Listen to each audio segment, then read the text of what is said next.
all in my life that tell me that I could be successful. So even though the trauma and the challenges I went through, having a baby out of wedlock, I was divorced previously, so all that stuff. And then it comes to the baggage of that, like, oh, you're not good enough for her. You just go on with this life.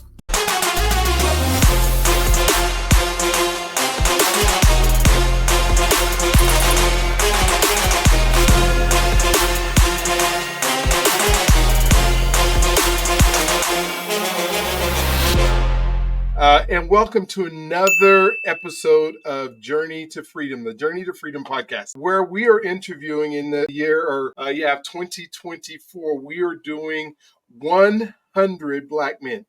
And, when we think about why are we doing Black men, and we think of our journey to freedom and where we've come from and where we need to go, so many folks have said, hey, sometimes I feel stuck. I feel like I can't move forward because of all the things that have happened in the past, whether it's my upbringing. What's been really nice in the last few episodes is we've had a lot of folks that have said, hey, my father was one of my greatest influence. And so their father was in the home. And so in a lot of, African-American Black men families, the dad hasn't been in the home. And the things that have happened through history and the shoulders of the giants that we get to stand on and the people that we get to work with. And one of the things that we do sometimes, and this was prevalent in the last episode is that we don't talk about some of these things like our faith to each other. Faith is a little bit easier. Sometimes we're in the same church. We get to talk about it. We get to pray together. We get to do that kind of stuff. But then when we start talking about our identity, where's our identity shape? Is that in the barbershop? Is that at the playground? Is that on the sports or athletic field? And then when we talk about finances, oh no, that's taboo in our culture a lot. Hey, if I'm hurting, right? I'm telling you, we're not talking about our money because the shame that we feel if it's not going right. We talked about a young man last time that was having some money issues and didn't want to tell anybody about it. And it got so bad that if he could have come to folks that kind of could have stepped him through and walked him through. And, I remember, I don't know what it was like for you, Stephen, but when I went to college, we didn't have this financial education growing up, or even our parents didn't talk about money. I had no idea how much money my dad made. I had no how much money my mom made. I just know, hey, food was on the table. We ate. We went to a couple of vacations. And so I get to college, and there's this table, or set of tables, and there's all these folks, vendors. One at that time was Sears. It said, hey, you can get a Sears credit card. And so I okay, I can get a Sears credit card. I'm on scholarship. I'm okay to get it. So I get this Sears credit card because my dorm room didn't look like the dorm rooms of all the other kids who were coming to the school that I was at. Right. I didn't go to a historically Black college. I went to a predominantly white college, and their dorm rooms looked pretty good because their parents had some means. And so I'm like, okay, I'm going to Sears and I'm buying lamps and some furniture and some things there. And then about a month later, I get a bill. And they're saying, well, you got to pay a monthly payment. I'm like, I haven't graduated yet. Right. I'm thinking it's time to pay education. And like, no, you got to pay on this every month. And there began my financial knowledge and not even knowing about some of that stuff. And so, I think about that story today. He walked me through. Had somebody told me about this I don't even know if we had a bank account before then. I think I'm getting a credit card before I even had a bank account. Right. I got paychecks. I remember that. I don't even remember how I cashed them. I think maybe I got them from my mom and dad because I worked at like a restaurant or something. Right. And they gave me my paychecks at $3.15 an hour. So I do remember that. I think I beat you, man. I think I started out at $2.50 an hour. Oh my gosh. So today, Stephen and I are going to talk about a lot of these issues. We're going to talk about some of the things that we've done in our lives. We're going to talk about some of the things that maybe we wish we would have done in our life. We're even going to talk about some of the people that we've been and helped. I know, Stephen, he's from New Jersey. I know he has a servant heart and a servant mind, and he wants to help people. Him and I met in New Orleans, of all places to meet. And we were at a meeting that was, where it was even a man up meeting that we were talking about Black men and what we can do together to kind of raise up who we are and what we're able to do. Right. Stephen, I pray every morning. I say, dear Lord, give me the wisdom to do the things you put me on this earth to do in a way that pleases you and serves others. That's the Great. that's the That's prayer awesome. that That's I a great way to start your day, Brian. that is the way. And thinking about that, the people who win, and I can say of all the men that interviewed this year so far, every single one of them wants to serve. Yes. And so if I say success leaves clues, and the clue is servanthood, then Right. that's Servant mindset, that's right? the right one that I want to have. So thank you for being on the show today. Thank you for sharing your life with us and spending time and helping us get this all together. And so maybe you can just kind of start out with, this is who I am. Like I let my guests kind of start wherever you want in your journey and your story, and then I may interrupt a little bit in here and ask you some cool questions, but we're going to spend some incredible time together. So thank you again for being on the show. Let's chop it up. Okay, great. Thanks, Brian. Uh-huh. Again, my name is Steve Cooper. I'm from New Jersey. I'm from a city called, I was born in a city called Newark, New Jersey, which has historically been known as somewhat of a blighted area. I grew up in an area that was adjacent to I believe, 67 riots, where I could literally smell the smoke. I had literally tanks rolling down my street with armed artillery. So I grew up in that kind of a challenging environment. Like I could smell the smoke from the buildings burning down from Wow. my house. So it was kind of like a challenging time. So, but I progressed through there, and I lived in Newark until I was pretty much until the 7th grade. Then I moved to a city called East Orange. East Orange is notoriously known. Althea Gibson was from there. A few other people, Whitney Houston, a few other notable people were from that town. Naughty by Nature, of course. So I grew up in that area. And the good thing about growing up in that area is that the police force was, for the most part, at least 60% Black. The Mhm. mayor was Black when I was there. So we saw role models. The Good. superintendent of schools was a good friend of, and it just, those people were just pouring into us. Like, I'm still familiar. I'm still friends with a lot of the police officers back then because I played PAL basketball and Okay. football and just did all the sports things. So I had a lot of coaches. I didn't have a father in my life, but he wasn't active. But I had a strong uncle who kind of took me under his tutelage and kind of showed me the ropes. So between him and all the coaches and all the positive role models, the disciplinarian, the superintendent, the principal of my school was a Black man. So Really? I had a Okay. strong, I kind of saw what success looked like. And that was a good thing. Then I went to, like you, I went to White College, Rider University. And there I met another strong group of Black men. And one of the things I did as a freshman, which is usually not common, but I pledged a fraternity in my freshman year. Okay. Yeah. And so that gave me an opportunity. And by the time I became a junior, I was the president.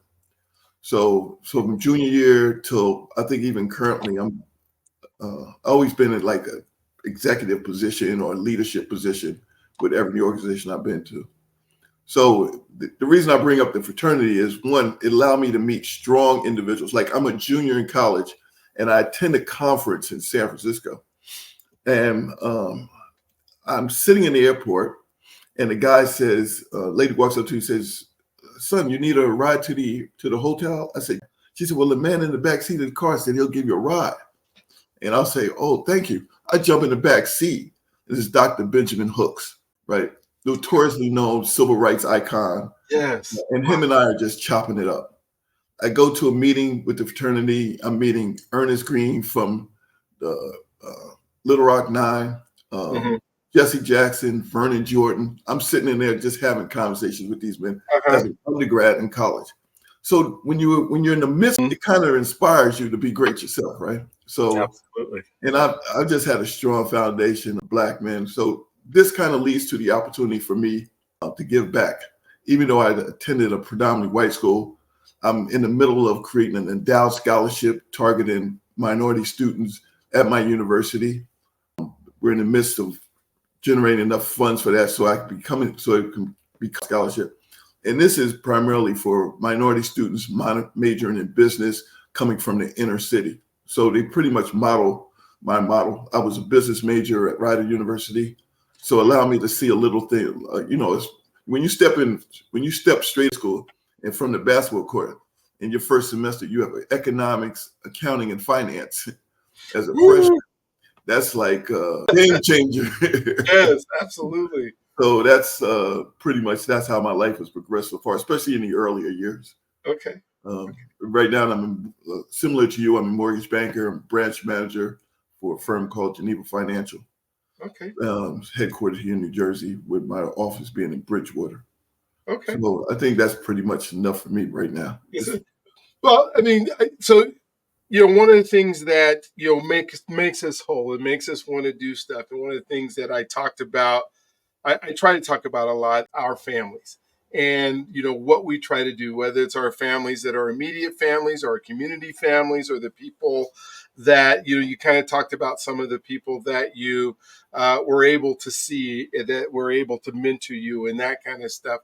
So outside of your business life and the things that you do, what are some of the things that are, like, I guess, staples, or things that kind of shaped who you were, that were outside of your job in the work that you did? I just think my overall participation in various organizations, especially when you're in leadership, you always have access to greatness, like I said. So even be it in the church, where I was pretty much a leader, I was working with our senior pastor, and who's a brilliant mind to be around, a gentleman named DeForest B. Soares. I was under his tutelage for like 20 something years until recently. He just retired. Several other pastors I'm familiar with.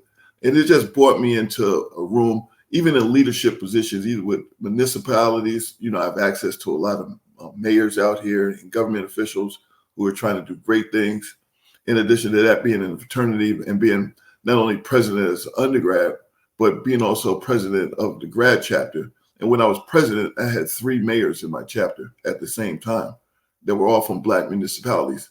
So that when you get a platform like that, it's always you're always called upon to things, and people see you based on your relationships, and they invite you to these events, and then it kind of just one thing leads to the other. So it just kind of keeps you top of mind as far as when it comes to events and being able to give back into the community. One thing you just mentioned that I think is so big, they say who we become is based on our associations and who we hang around Right. with. I mean, think about our identity. And, when I think of, like, okay, these are the people that I hang around with, and then I kind of go, okay, most of them are, or worth, throughout have been within, ten to $20,000 of my income. They've been Right. within the neighborhoods that I grow in. They've been with the kind of mindset and values that I have. They are my group of people that I walk through life with. And sometimes we have to get out of associations in order to Yes. move up, or certain Right. rooms. What would you say in your, either right now or throughout your lifetime, have been some of those, not only just the associations, but the power where you realize how important associations were? It sounds like back in college, the fraternity was a big thing. I Right. always, when I was in high school, my cousin, my first cousin, he did a couple step shows, and he was down in Texas, and he was part of, Right.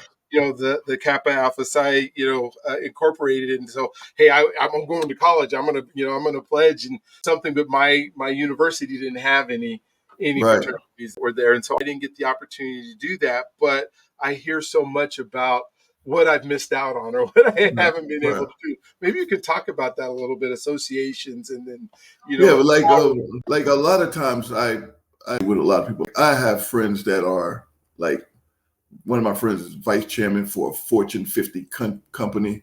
I got another friend that runs a hedge fund, another one that works for a VC firm.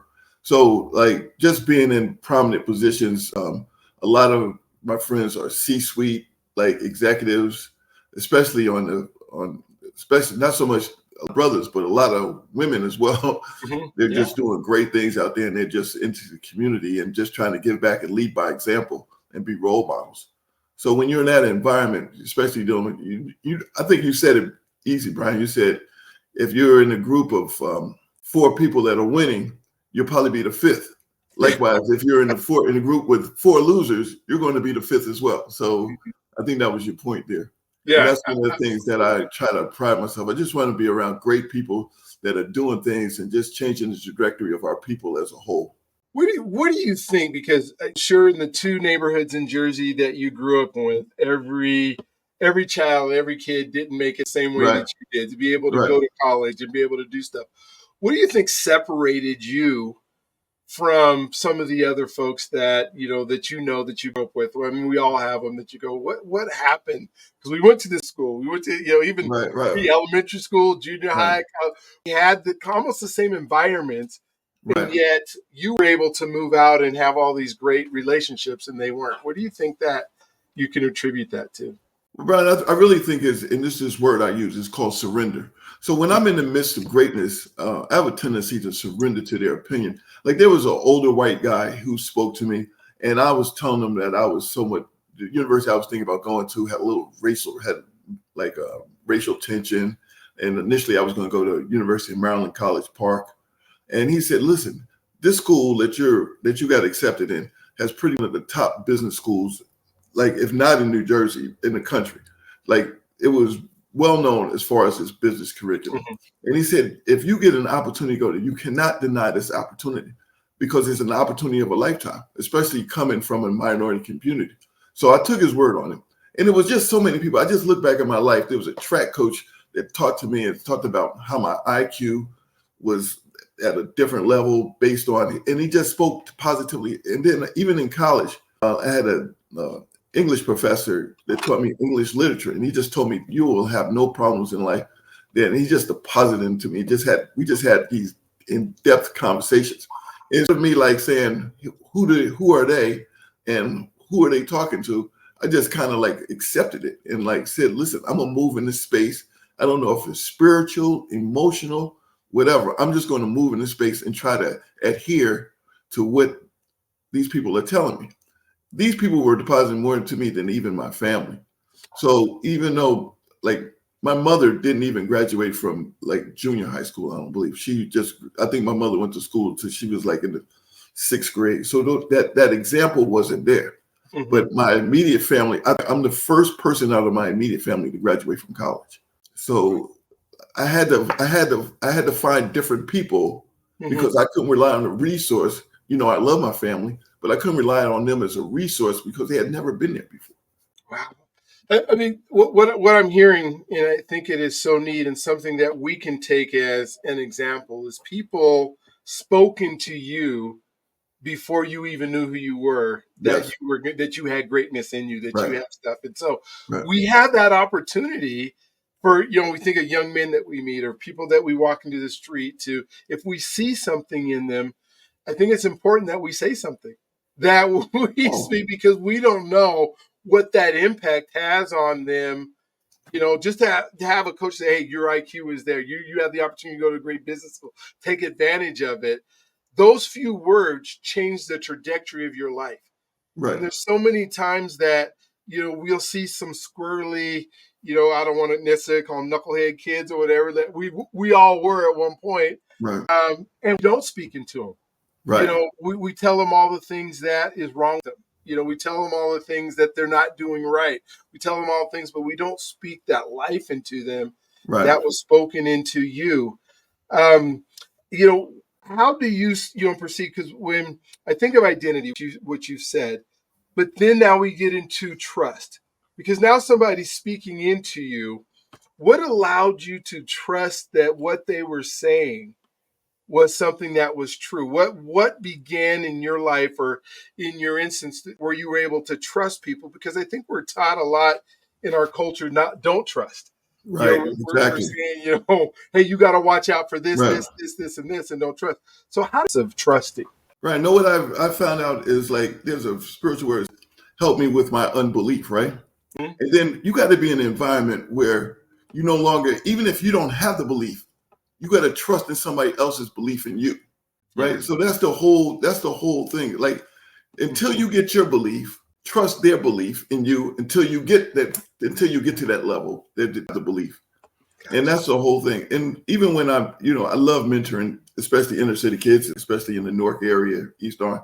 And anytime I talk to them, I tell them And I'm gonna speak to this, Brian. It's what I that when we're younger, right? There's a lot of people that pay, like that talk to you, and there's coaches, there's relatives, and everything like that. So there's always people there to teach us how to get started. But as we go older, there's nobody there to teach us how to finish. Hmm. So once I think that's the critical part. Like when a person out of college, and especially with young men that I'm finding, especially right in college, they have no place to kind of know what to do or what not to do. So they're just sitting out there and they're just going trial and error. But there's nobody in there that's like saying, because everybody's saying, well, you're already a man, you're over 21, so you should know this based on, but they don't know. No, of course And not. it, No. yeah, and then it's based on your repetition, right? So if you're in that environment, it's got to be like when you played basketball, you shot 50 jump shots a day in practice, every day. But who's to tell you every day this is what you need to do in order to be successful? There's nobody unless you seek that knowledge. Wow. Man, I love what I want to keep down this line too. The journey to freedom that I put in the side that goes with it is based on like men that are like 27 to 60. I'm going Oh, to take a group of men down to. I'm going to go on a civil rights tour at the last weekend in January. We're going to take about 20 men to really look at. We're going to go to Birmingham, then we're going to go yeah, to Selma, and then we're going to go to the Equal Justice Museum in right, Montgomery, and that's the group of people that I'm trying to work with. What you're saying is, how do you, oh, that, how do we say, okay, hey, yes, you've now some life, you've had some experience, you are married now. How do you be a husband? You right, might have a kid. How do a great father? right, What is it if you didn't have that example? What does that look like? How do you become a great leader in your community? How do you access your finances and your money, and that you're doing the right, right, the saving? How do you buy a house? All those things that, like you said, hey, well, you're 21, you should know that. Well, who taught you that? I mean, if right, right, if it wasn't there, how did you get to that point? And then who do you trust? right, Because at some point, and maybe you have some stories or something of times where, uh, we can say that the discrimination and our lives is real. To right, say that you can go through as a black man in America and never have any of that be part of your life, I think you must have had something. But right, how you reacted to it is the key. right. What you did as a result of it. What are maybe some of the things that you've done when life had those things that bumped up against you, those barriers or those boundaries, and how you reacted to them that allowed you to get to where you are? Right, but I don't want to glass coat this situation in my Okay. life. So I'm Okay. just going to tell you a few stories. Like even when I was in high school, I was at track practice. So I was running around track, and then I noticed this guy coming out of the gym, and he had an Adidas bag similar. So back in the day, everybody wanted to have the Adidas bag. So I Hmm. saw this guy, and he was like, but I knew him. So I said, dang, that looks like my Adidas bag. So then when I go back into the gym, I see my lock has been broken into. So then so I said, oh, I'll say Tom for Hmm. simplicity. So I go to the house because I knew the guy. I said, Tom, listen, man, I saw you with my gym bag.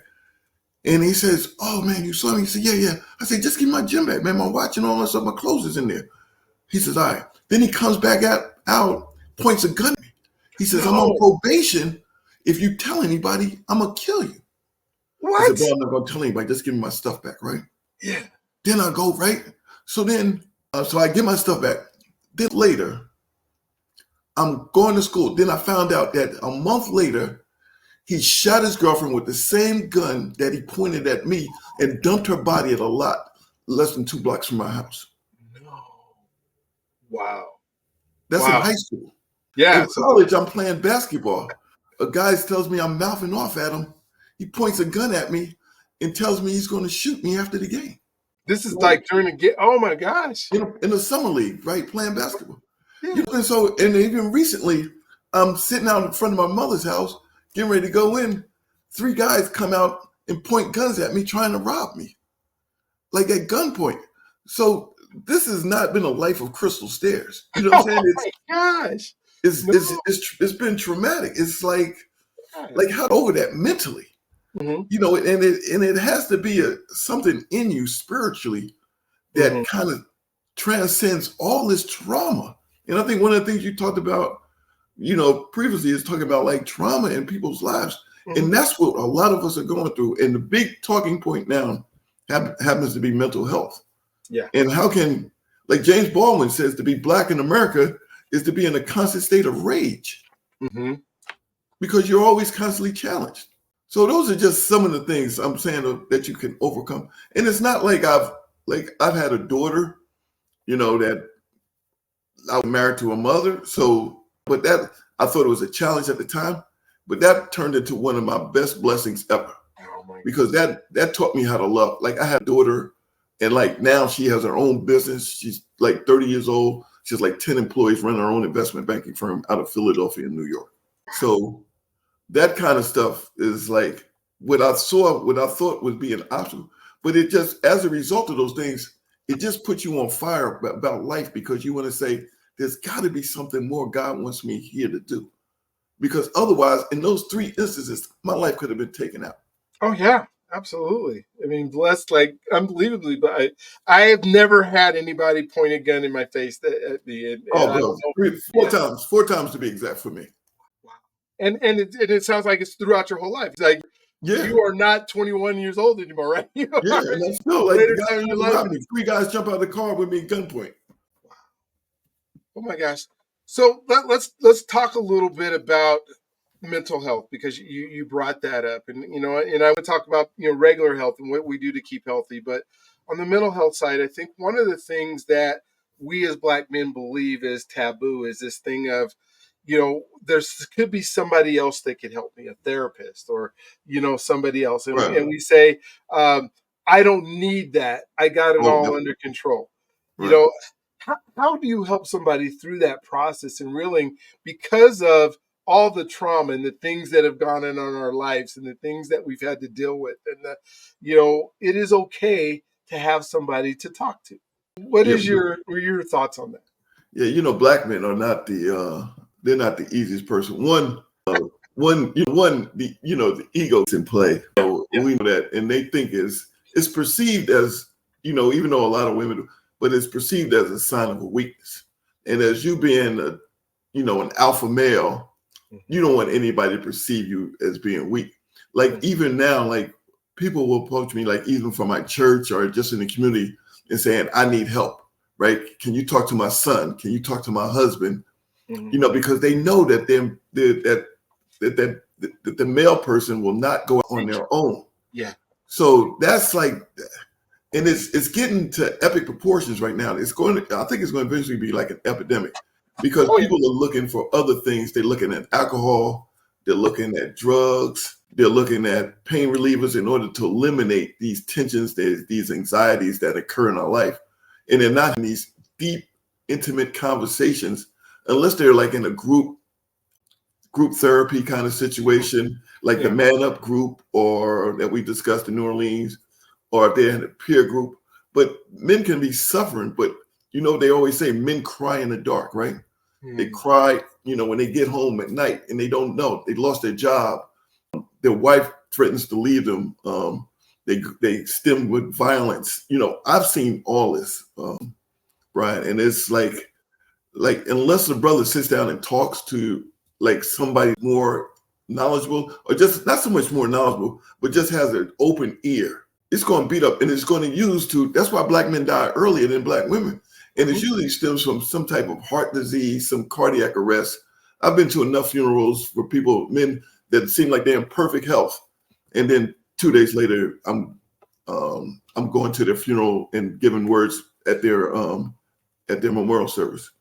Yeah. And it's too traumatic. And I say, listen, if they would have just talked to me, and why didn't they talk to me? So, Yeah. and the reason is because they thought they were bigger than the pain, the anxiety, the tension that they were going through.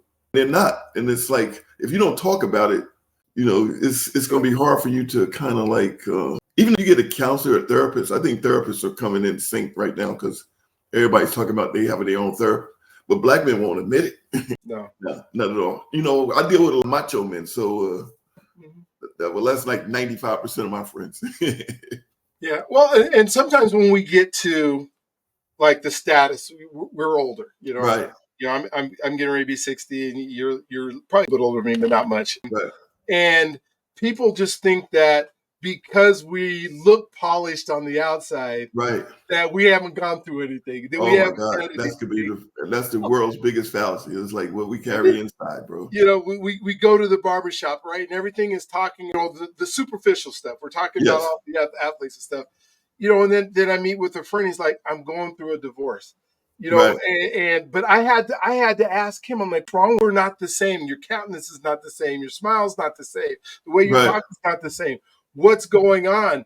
And then to see this man just break down and cry. I've been trying, I've been beat up, but I think I had it handled. And I'm like, no, dude, you don't have it handled. Yeah, yeah, that's true. That you don't. And, Yeah, the things that you don't know, how do we, so part of, even if you're on this journey to freedom, we are creating transformational groups that can get together and just talk. Because I promise you, we've been through some stuff.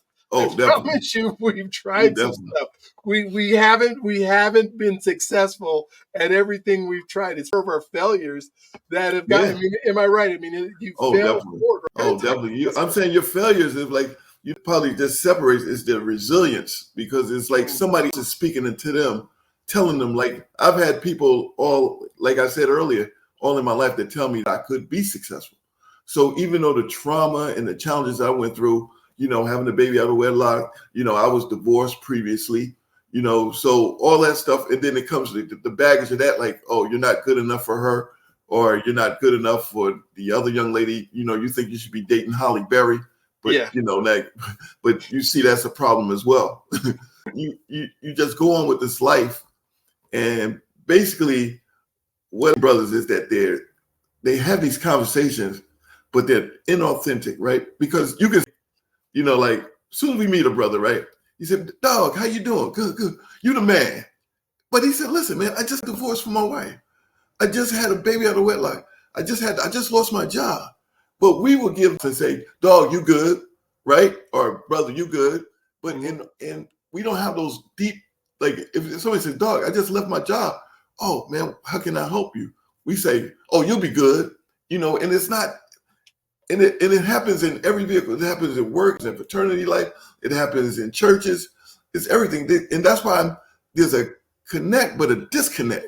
Meaning that like they'll come to these events, but they're Mhm. disconnected because of the fact that they don't. These other things are lingering on their heart.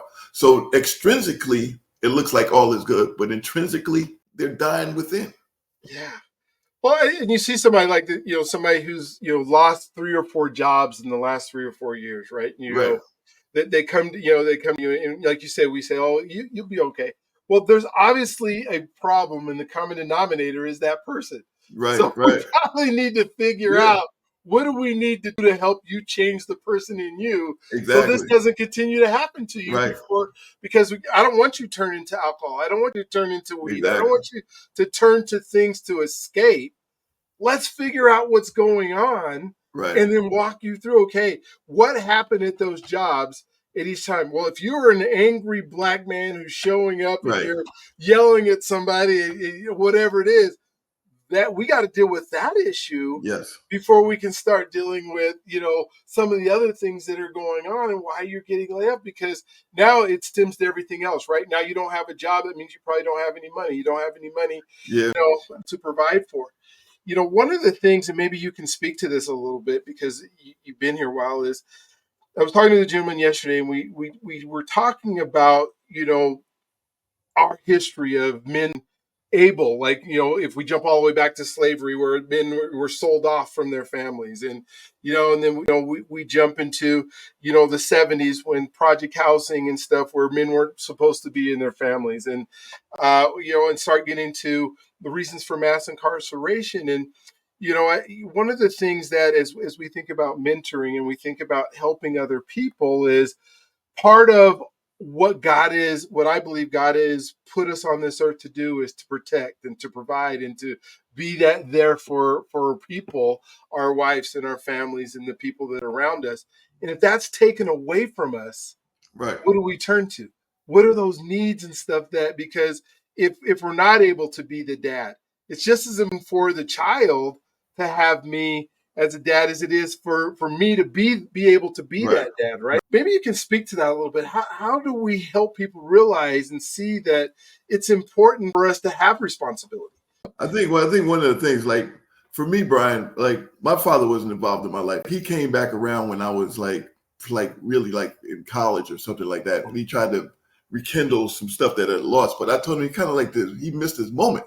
Yeah. So by me having a child, like when I had my daughter, one of the things I I resolved to when I first had my daughter was that I would not be like him. Oh, gotcha. And Okay. that was a compelling thing. I don't care if her mother cussed me out, did anything to me. And then I said, okay, I'm coming to pick her up next week. I took her everywhere. I took her skiing. I took her to basketball games. I took her to US Open. I took her to football games. I took her everywhere with me. So, and there was no doubt. And I got whatever weeks or weekends I got with her, I treasured them. And we did great things together. But I resolved within myself that I would never be like him. And that was my compelling reason to be a good father. Wow. So I think, I don't know what other men, like they tell me they get discouraged because their wife won't let them. But sometimes you got to take that responsibility. Like I never thought I would be in a position where I had to pay child support, right? And being court ordered to be child support. And that was a gut check. I could have crumbled on that and said, listen, but as a result of that compelling reason, I stayed active regardless. If I had the money, I paid it. If I didn't have it, if I was between jobs, I would even borrow money from my mother to make the child support payment because I wanted to be active in my daughter's life. And it's even more prevalent if you have a son because sons, they really love their fathers. Yeah. Regardless if the father could be in jail, the father could be a murderer, but they love their fathers. And they want to be, and they see, like I tell these young boys when I mentor them, I said, especially in like high school and stuff like that, I said, I look at you to see, you look at me to see what you become. I look at me because I can see where I came from. Mm-hmm. So one of the things so I constantly make the positives in them, especially the one that grew up in a tough neighborhood in Newark that I grew up in initially, which is still a challenging community. In those areas, I really go deep with my conversation because I know these kids are not hearing what I'm telling them. Wow. So I go exceptionally deep with them. Which is so fantastic. And one of the things that I see from what I'm hearing, what you're telling me, that muscle of being a dad, it's so important to the child, so important to your daughter, so important critical. But how much meant to to be able to do that. Now, at first, it might have felt like I don't know how to do this. I've never done this before. Right. I haven't been a dad before. But after you do it over year and year, it feeds so much more into you probably than it ever did. And I think about your dad who missed out on that because he didn't understand at the beginning, okay, this is hard and I don't know how to do it. But if he had just gone through the process, then you do get better at it. Right? Oh, you do get good at having that relationship with your kids.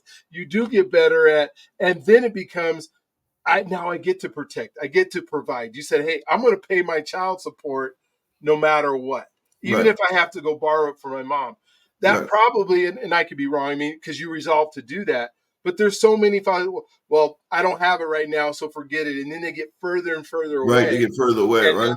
Now it isn't as important. It's spread out. But if there's folk that are listening to this that can see how important it is, I'm telling you right now, if you have a child, if you no matter what, that child needs you. That child wants to love you. That child wants you to be part of their life. Even though if you believe the shame of you're not worthy, you don't have to be worried. They don't care if you have money. If you spend time with them at the park, right? They're going to be happy with you spending time at the park. If you have a cell phone, you text them all day.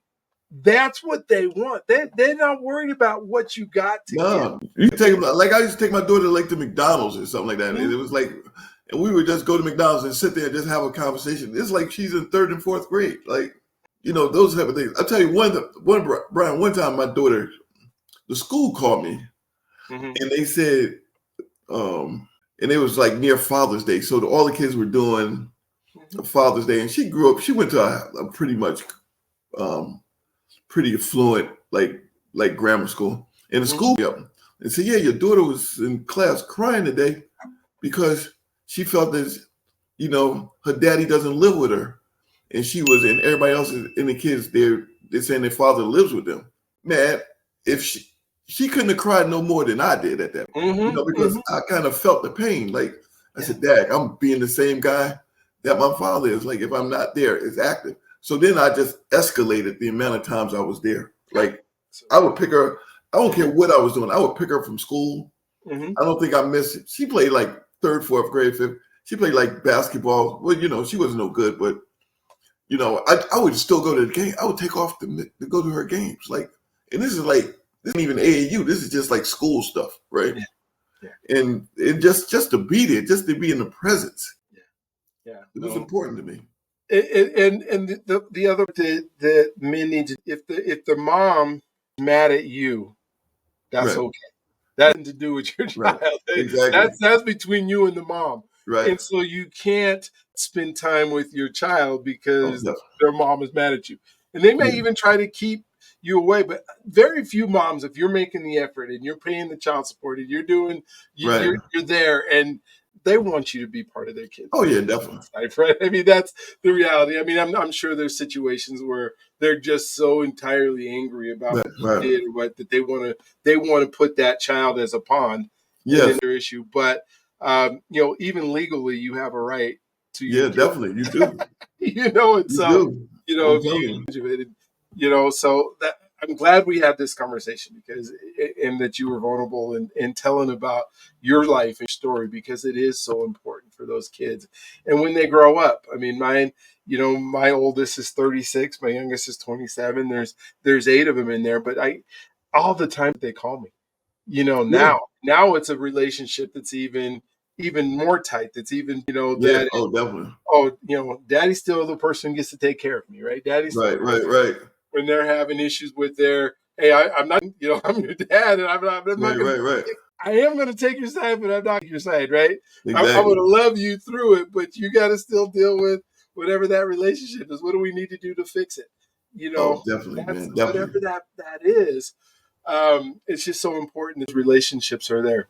Let's pivot into finances, because I know, a lot of people, especially when they don't have any funds, right? They say money's not important. Money, money is the way that we're able to move through this life. It's to me, it's kind of with oxygen, right? The money itself doesn't do anything, but what it allows me to do and how it allows me to serve others is just huge. How do we help our men figure out what to do with this thing called money when we make it and it comes in? Because I think that's where the breakdown sometimes happen. We have been taught to be consumers. We've been taught to we get this and we spend it on.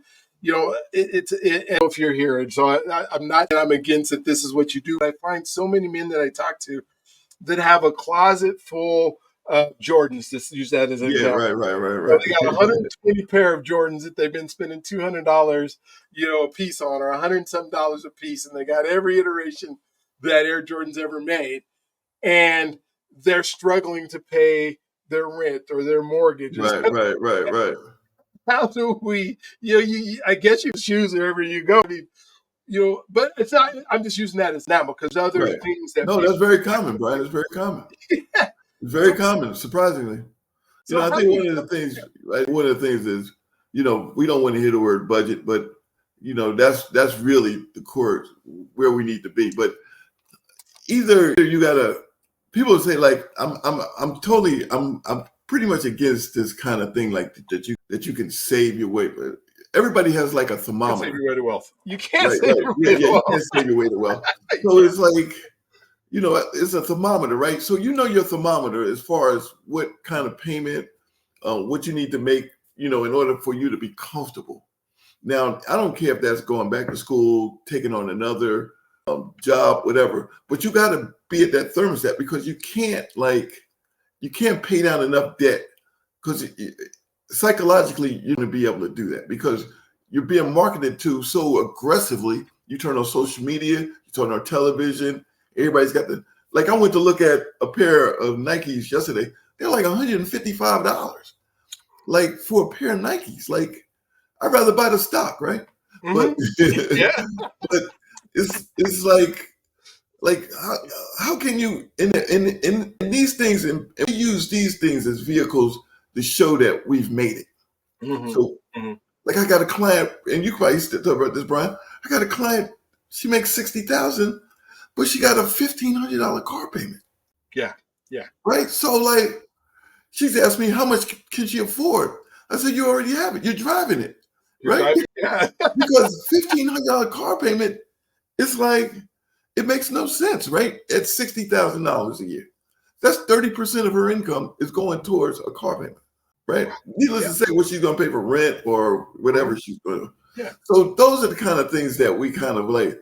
I don't know if we can coach them because there's a need intrinsically that they need to have fulfilled that says that they need to have a car, and it shows to other people that they're successful. Now, the car may be fly, but at the end of the day, it's not going to add to your wealth creation model. No. Right? Well, how much is that car worth in 10 years? Oh, nothing. And yeah, it's like it deteriorates. It deteriorates as soon as she puts gas in it, right? Yeah. So those kind of things. It's like it's that's why I said it's more of a mental question. People ask me now. You know this from being in banking. Our conversations. It used to be about how do you qualify, but now you got to get over the mindset that you pretty much won, that you should be able to a nice house, but the shift has to be going from having a nice car to having a nice house, so you can transfer that equity onto other family members. So, Brian, I'm gonna tell you a quick story. My great grandfather, his name is Richard Baskerville, right? So he owned a property in South Hill, Virginia. So he bought this property of land, and then when he passed away, it went to my grandfather. Right? My grandfather is Robert Baskerville. So he took the land, and then when he passed, it went to my mother and her family. Then when she passed, I used the same money. We invested it into her house, which has no mortgage, and took the money. And now I have the house, and I'm in rental income, and I've given a portion, I've refinanced and gave a portion to my daughter for her to invest. So people say, well, how do you know your great grandfather's name? I said, because the reason that you don't know him, because he didn't leave you anything. Yes. Generational wealth. I mean, it's generational wealth, right? Oh my gosh.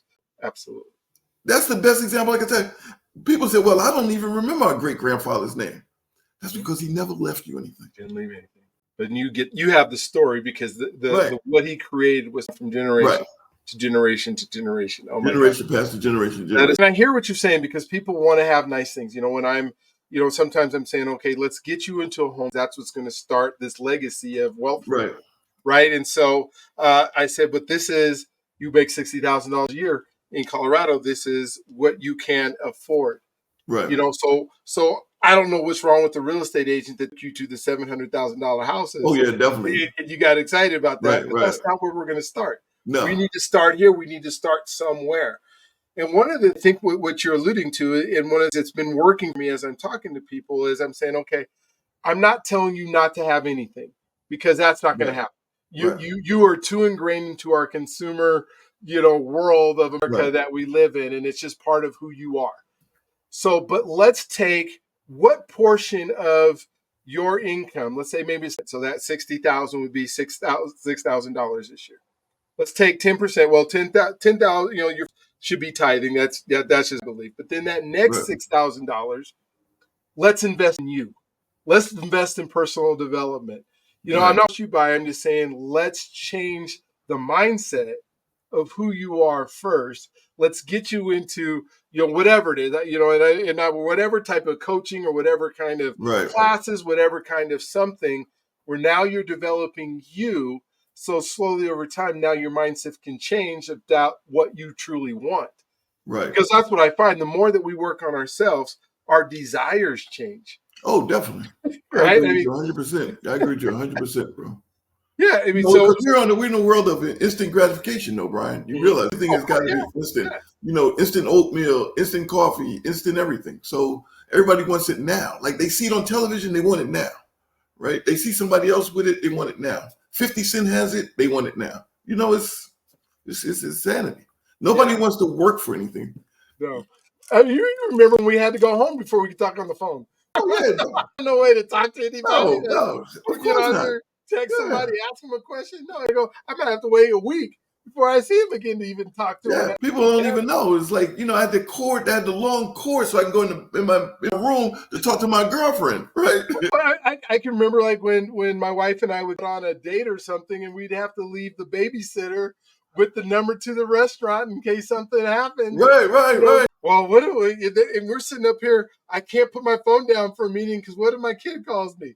Yeah, No, you it's can crazy. absolutely have that gratification. Doesn't have to be immediate, No, but we have to get to that mindset of why doesn't it have to be? right. Why is it that I go to, we talk about this again, why is it I go to a restaurant and see four people sitting around the table and everybody else in their world, right, is more Oh important yeah, than the four definitely. people that they're I sitting hate around? that. Yeah, I hate that. And it's like, okay, so how you can't develop a relationship, but like I said, until you get that mindset of my social media post is not as important, or watching a reel is not as important as the relationship of the person Yeah, who's the sitting, because relationship that you have right there at that table.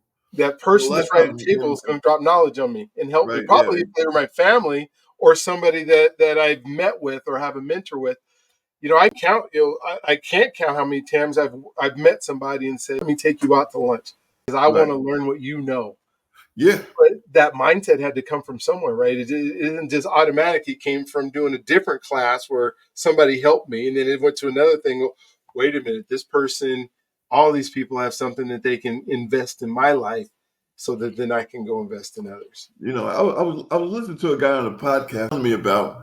He said that he went to an event, and the guy had told him like he had made like doing the real estate deal. He had did like he had made, and he was a beginner, and he had done like $1 million deal, and he was saying that what he could do and how he can help people and stuff like that. And he said after the event, not one person, I think one person walked up to him out of a group of like 100 to ask him how he did it. Wow, wow. And he's directly in your midst. And you can have times, listen, like you said, can I take you out to coffee? If you're in town, and those people that are very successful, that's what they've done. They've pretty much talked to the coach, talked to somebody that knows something that they don't know, that they need to know, and have taken advantage of it. But our people think that if they think just being in the room is the sexy, right? It's not the sexy. The sexy is the communication and the integrity on how to do it, the execution, right? Oh my gosh! Just when you say that, you think of like this podcast is more for me for the Right, people I'm interviewing, right? I get right, to interview 100 black men that tell me their story and what they've done to be successful in life. right. How is that not educational for It me should be it to be should, able it to should do be it? it should be required. Like your podcast should be a requirement for every, especially inner city. But I Woo! think not just inner city, everybody, because everybody has this void that if they're not there, what's the trick? What's the secret in order to get there? It's like the parable of talents, right? Like you talk about the parable of talents. Yep. Some people you get the talent that's given to you, but you go treasure, right? Dig You it up, go bury it. Like you get the education. You said my people suffer from a lack of knowledge, but it doesn't mean that knowledge is not available. man. Well, I know you can't believe we've been talking for an hour now, which is so amazing. We And gotta do part two, Brian. We gotta do part two. Come on, bro. we will. I want to do part two because we've just scratched the surface. We got into some really good things that I think are going to help people, and I appreciate you being on. Is there anything else that you would love to share with folks before we jump off of this? Before we, pass this on to the cloud and the internet and everything? Right. What is it that you love to share with other folks that are listening to this? Brian, as a result of this conversation and the synergy between you and I think the big word that I would use is hope, right? Hope. And I think we can't give up hope. Faith is the substance of hope. People think of, dream of.